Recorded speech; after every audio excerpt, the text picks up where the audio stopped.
उदयपुर शहर की प्रसिद्ध हथिनी रामू की मौत ने पूरे उदयपुर को गमगीन कर दिया है।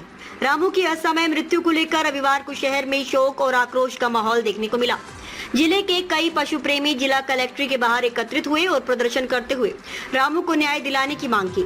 पशु प्रेमियों ने आरोप लगाया कि रामू की तबीयत लंबे समय से खराब चल रही थी और उसे महाकालेश्वर मंदिर परिसर में इलाज के लिए ले जाया गया था, लेकिन वहां ना तो सही देखभाल की गई और ना ही समय पर दवा पानी दिया गया। पशु प्रेमी डिम्पल भावसार ने बताया कि मंदिर परिसर में रामू को बांध दिया गया था और उसे घंटों भूखा प्यासा रखा गया, जिससे उसकी हालत और बिगड़ती चली गई और अंततः उसकी मौत हो गई। प्रदर्शन के दौरान पशु प्रेमियों ने शहर की ही एक पशु प्रेमी महिला पर गंभीर लापरवाही और क्रूरता के आरोप भी लगाए। उन्होंने कहा कि अगर समय रहते उचित देखरेख और इलाज मिलता तो रामू की जान बचाई जा सकती थी। जिला प्रशासन से मांग की है कि इस मामले की निष्पक्ष जांच की जाए और यदि किसी की लापरवाही या जानबूझकर की गई क्रूरता सामने आई है तो उसके खिलाफ सख्त कार्रवाई की जाए। साथ ही उन्होंने भविष्य में ऐसे किसी भी पशु के साथ दुर्व्यवहार न हो, इसके लिए सख्त नियम और निगरानी की भी मांग की।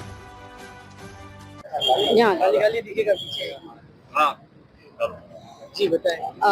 हम लोग आज सारे पशु प्रेमी मिलकर, जो हमारा रामू हाथी था, जो शहर की शान था, और कहीं ना कहीं हमने उसको गलियों में घूमते हुए और देखा है कि वो इतना सुंदर सा वो हर जगह घूमता रहता था, बट आज उसकी मौत हो गई है। उसकी मौत के कारण कुछ लोग हैं, जिसमें सबसे पहले आते हैं कि वन विभाग ने जब 2024 में उसके पास लेटर आया था कि रामू हाथी सही दशा में नहीं है, जो भी नहीं है, तो एक्शन नहीं लिया गया।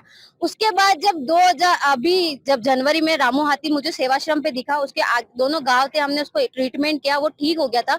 उसके बाद जब वो महाकालेश्वर गया तो यहाँ की कथाकथित जो सो कॉल्ड एनिमल लवर है, उसने अपने स्वार्थ की वजह से उसको महाकालेश्वर मंदिर में रोका, उसको वहां से जाने नहीं दिया, ना उसको खाना दिया, ना उसको पानी दिया, और जॉइंट डायरेक्टर का खुद का स्टेटमेंट है कि उसको इलाज भी होने नहीं दिया। 3 दिन तक सुई उस रामू हाथी के अंदर घुसी हुई रही और केवल अपना नाम करने के लिए, केवल अपने नाम आगे पहुंचाने के लिए उसने उस हाथी की जान ली है। क्योंकि 70 साल से वो हाथी जो स्वस्थ था, घूम रहा था, फिर रहा था, वो हाथी आज जब महाकालेश्वर से छूटा और वो आके गिर गया और उसको वन तारा जैसे बड़े बड़े ऑर्गेनाइजेशन ने इलाज करने के बाद भी, क्योंकि वो एक जानवर है, वो हेल्थ बड़ा जानवर है, वो एक बार गिर जाता है तो उसका उठना, उसका खड़ा होना मुश्किल होता है। तो कहीं ना कहीं जो पशु प्रेमी के नाम पर पशु हत्या और पशु क्रूरता माला मठा द्वारा की जा रही है, तो हम चाहते हैं कि हम लोगों को बदनाम ना किया जाए, क्योंकि वहां पर अखबारों में लिखा जा रहा है पशु प्रेमियों ने उसको वहां रोका। हम में से किसी पशु प्रेमी ने वहां नहीं रोका। हमने और उसके इलाज के लिए, हमारे जितने भी पशु प्रेमी हर वक्त इलाज के लिए तैयार थे, लेकिन कुछ ऐसे पशु प्रेमी जो केवल नाम कमाना चाहते हैं इन जानवरों के बदले, तो उन्होंने उसकी जान ली है। इससे पहले भी सोनकली नाम की एक हथनी थी जो कोरोना में फंस गई थी, उसका भी फंड रेज इन्होंने किया। फंड रेज करके उसको मथुरा भेजने के लिए फंड रेज किया, लेकिन ना उसको मथुरा भेजा, और जहाँ उसका खुद का स्टेटमेंट था कि हाथी का खड़ा रहने की वजह से सोनकली की मृत्यु हुई है, और वही उन्होंने रामू के साथ किया।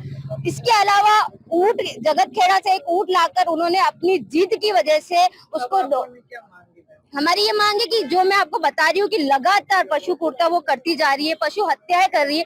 वो बाहर गांवों से जानवर को लाके 90% जानवर उनके मरते हैं। तो जब वो इतनी पशु क्रूरता कर रही है, पशु हत्याएं कर रही है, तो क्यों प्रशासन उनका साथ देता है, क्यों प्रशासन उनके खिलाफ एक्शन नहीं ले रहा है? हम चाहते हैं कि प्रशासन उनके खिलाफ एक्शन ले और ऐसे एनजीओ को, एनिमल प्रोटेक्शन सोसाइटी की माला मट्टा को ब्लैक लिस्टेड किया जाए, और साथ में उनके पास जो स्टेट बोर्ड का मेंबरशिप है वो लिया जाए, क्योंकि अगर कोई पशु क्रूरता, पशु हत्या कर रहा है तो उसके पास कोई भी मेंबरशिप होना हमें लगता है कि वैध नहीं है। नाम बताइए। नरेश दास। क्या कुछ कहना है आज यहाँ पर? यहाँ कहने आए कि दूसरा हाथी है, उसके लिए मोमिनन के लिए घूमने के लिए रोका ना जाए हाथी के लिए, और हाथी के लिए धमकी भी मेरे को दे रहे हैं कि तुम्हारा हाथी उठवा करके मथुरा भिजवा देंगे। तो मेरे हाथी के साथ में ऐसा अन्याय नहीं होना चाहिए, और कोई भी जो व्यक्तिगत है ना उसके लिए रोक के जाम करना चाहिए। इससे हाथी चलता करता रहता है तो खून उसका संचालक रहता है और स्वस्थ रहता है।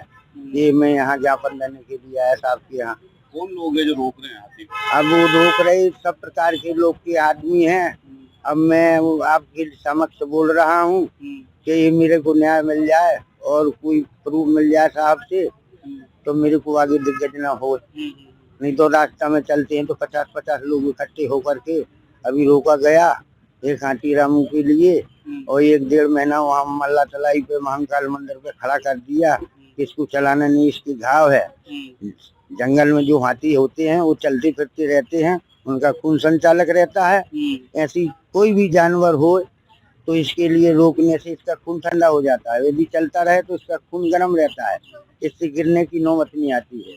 इसके रोकने के कारण से मेरा हाथी गिरा हुआ है। अब ये दूसरा हाथी है, इसके लिए मेरे लिए न्याय मिलना चाहिए साहब की तरफ से। क्या नाम है आपका? नरेश दास।